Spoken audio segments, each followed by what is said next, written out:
নারদ মুনি মনে মনে চিন্তা করলো, কত বড় মাপের ভক্ত, যে যার জন্য ভগবান চুরি করে ঘর করতেছে, দেখতে হবে ভক্তটা কেমন। তাই নারদ মুনি করেছে কি মা, নারদ মুনি মুখে নাম গাইতে গাইতে ভগবান যাওয়ার আগেই ব্রাহ্মণের বেশ ধরে যাচ্ছে। কেমন ভাবে, রাধে রাধে রাধে রাধে রাধে রাধে बोले रे रसना मन में अमृत घोल। उलूध्वनि हरि बोल। राधे राधे बोले रसना मन में अमृत घोल। राधे राधे बोले रे रसना मन में अमृत घोल। সবাই মিলে হাতে তালি দিয়ে राधे राधे बोले रे रसना मन में अमृत घोल।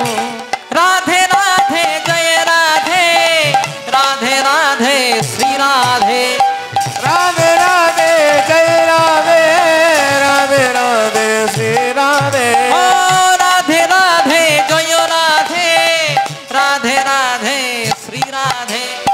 राधे राधे जय राधे राधे राधे श्री राधे।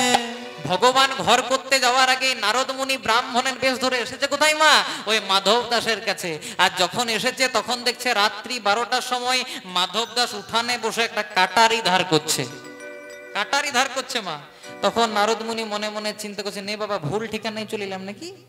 এবার রাত্রি 12টার সময় কাটারি ধার করছে। হ্যাঁ গো তোমার নাম কি? বলে আমার নাম মাধব দাস। তা হ্যাঁ গো তুমি কাটারি ধার করছো যে? বলে আমার টার্গেট লিস্টে 3 জন আছে। দেখুন কেমন ভক্ত, বলছে আমার টার্গেট লিস্টে 3 জন আছে, যদি পাই না বেটাদেরকে কাটারি দিয়ে শেষ করে দেবো।